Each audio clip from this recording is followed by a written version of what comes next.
Ambos os lados aqui não têm uma correspondência de valores e princípios. O Irã busca o fim da presença dos Estados Unidos no Oriente Médio e o fim do projeto sionista em Israel.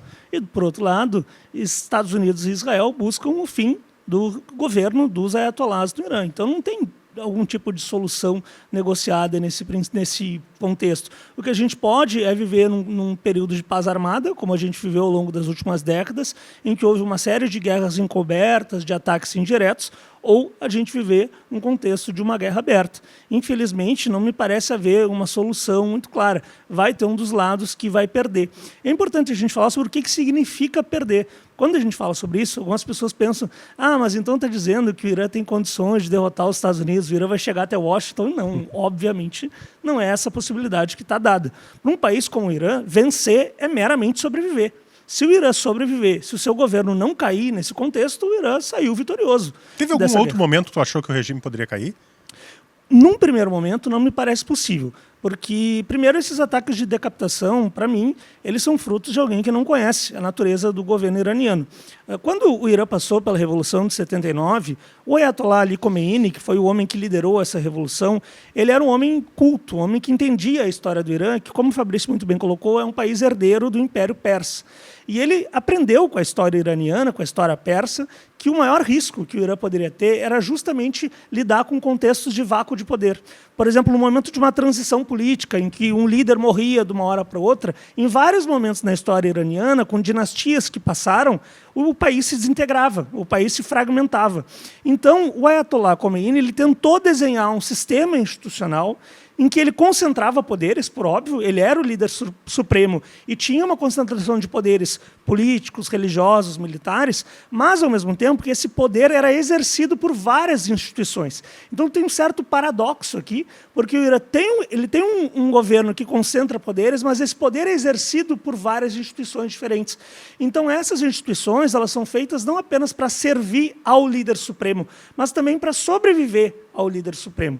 E antes dessa guerra, eu já tinha visto várias indicações de que o Irã estava pronto para isso. Se o Ayatollah Ali Khamenei fosse assassinado, então haveria uma descentralização das decisões operacionais da guerra. Assassinado, morrer de morte natural, porque ele tinha 86 anos, né? Bastante idoso. Inclusive, eu estou cada vez mais convencido dessa tese de que o Ayatollah Ali Khamenei aceitou ser morto, porque ele morreu na sua casa, não tem por que acreditar que ele não seria alvo, ele sabe da influência do Mossad, sabe, conhecendo a sua realidade, ele sabe do poderio dos mísseis, tanto dos Estados Unidos quanto de Israel, e a minha avaliação é que ele já, um homem velho, que provavelmente estava doente também, ele optou pelo caminho do martírio, que é um ponto que eu tenho trazido em todas as entrevistas. É algo que para nós é estranho, mas para os iranianos é fundamental. Eu queria recapitular rapidamente isso para o nosso telespectador. A divisão fundamental do mundo muçulmano é entre sunitas e xiitas. Os sunitas são a maioria e os xiitas são a minoria. Mas no Irã, os xiitas são a maioria. A Revolução Islâmica é uma revolução profundamente xiita.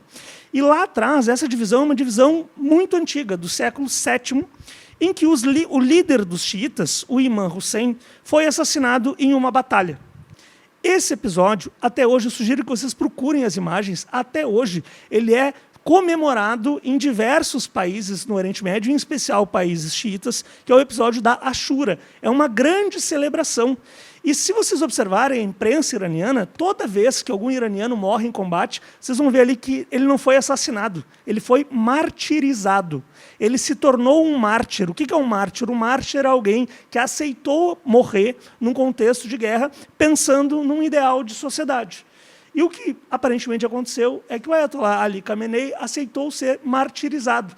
Ele aceitou essa condição, provavelmente imaginando que, por conta disso, ele teria um papel, um impacto de liderança mesmo já morto.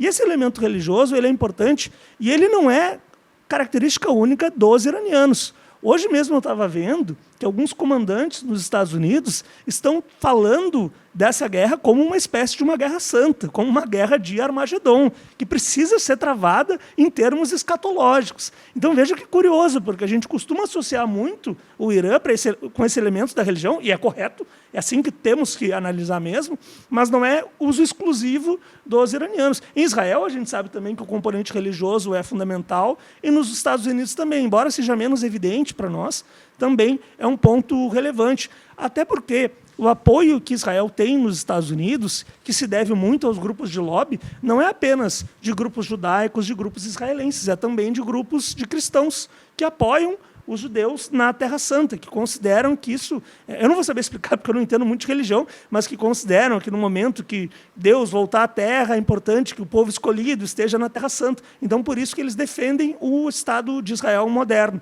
Então, esses componentes religiosos eles estão colocados de todos os lados, o que torna a situação ainda mais difícil, porque a gente tem dimensões geopolíticas, econômicas, ideológicas. O componente religioso é sempre um complicador e ainda o ponto de trazer uma visão de uma guerra de civilizações, né? Isso, exatamente. O Ocidente versus o Oriente.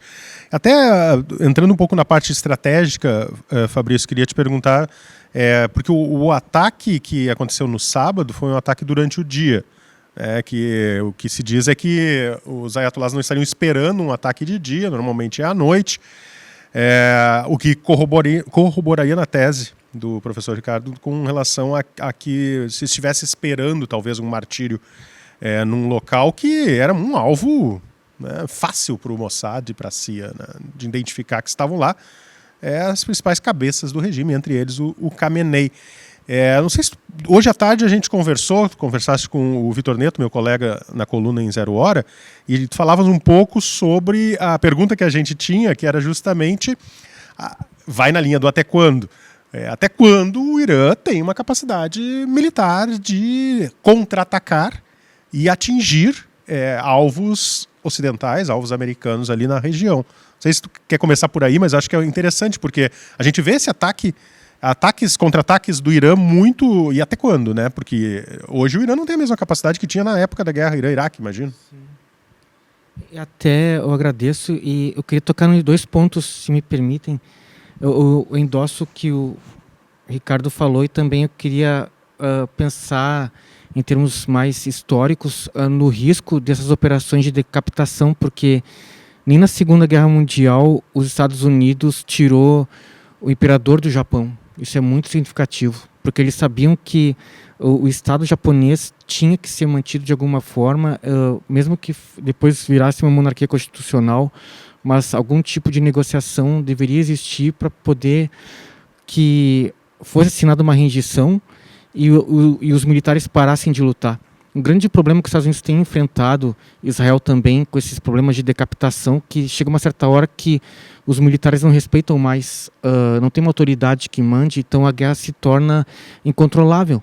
Então os pelotões ficam, como posso dizer, sem comando e lutando sem ordens o tempo todo. Então isso é muito grave. As operações de decapitação tem que ter todo o cuidado. Por exemplo, a Rússia até agora não eliminou o Zelensky, porque o Zelensky tem que assinar uma rendição para que o soldado na Ucrânia que estiver na trincheira lá em Kharkov pare de lutar. Então é muito interessante, tem que ter algum tipo daqui a pouco de revisão dessa estratégia, porque ela tem seus componentes que tornam a situação muito grave, né? Deixa eu só pegar um gancho aqui na frase do Fabrício.